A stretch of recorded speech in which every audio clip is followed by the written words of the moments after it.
ನನ್ನ ಹೆಸರು ಸವಿತಾ ರಾಠೋಡ್ ಅಂತ. ನಾನು ಕೊಪ್ಪಳ ಡಿಸ್ಟಿಕ್ಕು ಕುಷ್ಟಗಿ ತಾಲೂಕು ಹತ್ತಿರ ಒಂದು ಹಳ್ಳಿಯಿಂದ ಬಂದಿದ್ದೀನಿ.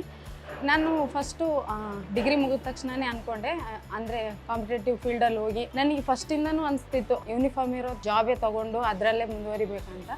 ನಮ್ಮ ಅಣ್ಣ ಫಸ್ಟ್ ಟೈಮ್ ಇಲ್ಲಿ, ಅಂದರೆ ನಮ್ಮ ಅಣ್ಣನೂ ಇಲ್ಲೇ ಓದ್ತಿರೋದು UPSC ಇನ್ಸೈಟ್ಸು. ಈ ಕೋಚಿಂಗ್ ಯಾಕೆ ಸೆಲೆಕ್ಟ್ ಮಾಡಿದೆ ಅಂತಂದರೆ, ನಮ್ಮ ಅಣ್ಣನೂ UPSC ಇನ್ಸೈಟ್ಸು ಅಲ್ಲೇ ಓದ್ತಿರೋದ್ರಿಂದ ಅಲ್ಲಿ ಟೀಚಿಂಗ್ ಹೆಂಗಿದೆ ಮತ್ತು ಅಲ್ಲಿ ಎಲ್ಲರೂ ಸರ್ಸ್ ಎಲ್ಲ ಹೆಂಗಿದ್ದಾರೆ, ಎಲ್ಲರ ಜೊತೆ ಹೆಂಗಿರ್ತಾರೆ, ಮತ್ತು ಅರ್ಥ ಆಗಲಿಲ್ಲ ಅಂದರೂ ಹೇಗೆ ಹೇಳ್ಕೊಡ್ತಾರೆ ಅನ್ನೋದು ಅವನಿಗೆಲ್ಲ ಕರೆಕ್ಟ್ ಗೊತ್ತಿದ್ದರಿಂದ ಅವ್ನು ರೆಫರ್ ಮಾಡಿ ನಮ್ಮ ಪಪ್ಪ ಅವ್ರಿಗೂ ಹೇಳಿ ಇಲ್ಲೇ ಅಂದರೆ ಇದೇ ಇನ್ಸ್ಟಿಟ್ಯೂಟಲ್ಲೇ ಇರಲಿ, ಚೆನ್ನಾಗಿ ಹೇಳ್ಕೊಡ್ತಾರೆ, ಅರ್ಥ ಆಗಿಲ್ಲ ಅಂತ ಅಂದ್ರೂ ಮತ್ತೆ ಹೇಳ್ಕೊಡ್ತಾರೆ, ಮೆಂಟರ್ಶಿಪ್ ಎಲ್ಲ ಚೆನ್ನಾಗಿದೆ, ಇಲ್ಲೇ ಇರಲಿ. ನಾನು 1 ವರ್ಷ ಕೋಚಿಂಗ್ ತೊಗೊಂಡಿರೋದ್ರಿಂದ ಇಲ್ಲೇ ಎಲ್ಲ ಫೆಸಿಲಿಟೀಸ್ ಹೆಂಗಿದೆ ಅಂತ ನನಗೆ ಗೊತ್ತೇವು. ಅದಕ್ಕೆ ಸವಿತಾನು ಇಲ್ಲೇ ಇರಲಿ ಅಂತ ನಮ್ಮಣ್ಣ ಇಲ್ಲೇ ರೆಕಮೆಂಡ್ ಮಾಡಿ ಇಲ್ಲೇ ಅಡ್ಮಿಷನ್ಸ್ ಮಾಡಿಸಿದ್ರು.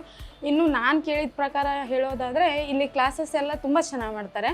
ನಮ್ಮ ಸರ್ ಹೆಂಗಂದರೆ, ನಾವಿವಾಗ ಒಂದು ಅರ್ಥ ಆಗಿಲ್ಲ ಅಂತಂದ್ರೂ ರಿಪೀಟ್ ಎಷ್ಟೋ ಸಲ ಹೋಗಿ ಕೇಳಿದ್ರು ಅವ್ರು ಯಾವುದೇ ಬೇಜಾರಿಲ್ಲದೆ ಹೇಳ್ಕೊಡ್ತಾರೆ. ಮತ್ತು ಮೆಂಟರ್ಸು ಅಷ್ಟೇ, ದಿನೇಶ್ ಸರ್ ಅಂತ ಇದ್ದರು. ಅವರು ಯಾವ ಟೈಮಲ್ಲೇ ಆಗಲಿ, ಇವಾಗ ನೀನು ಟೈಮ್ ಆಗಿದೆ ಅಂತ ನೀ ಕಾಲ್ ಮಾಡಿ ಮೆಸೇಜ್ ಮಾಡಿ ಕೇಳಿದ್ರು ಅವರು ಫ್ರೀ ಇದ್ದಾಗ ಅಂದರೆ ಸಡನ್ಲಿ ರಿಪ್ಲೈ ಮಾಡ್ತಾರೆ. ಎಷ್ಟೋ ಸಲ ನನಗೂ ಮಾಡಿದ್ದಾರೆ. ತುಂಬ ಚೆನ್ನಾಗಿ ಹೇಳ್ಕೊಡ್ತಾರೆ ಓದೋರ್ಗೆ ಮಾತ್ರ. ನನಗಂತೂ ಯೂನಿಫಾರ್ಮ್ ಇರೋ ಜಾಬೇ ತೊಗೋಬೇಕು ಅನ್ನೋದ್ರಿಂದ ನಾನು PSI ಬ್ಯಾಚ್ 2 ಅಲ್ಲಿ ಅಡ್ಮಿಷನ್ ತೊಗೊಂಡು ಇಲ್ಲೇ ಓದ್ತಿದ್ದೀನಿ.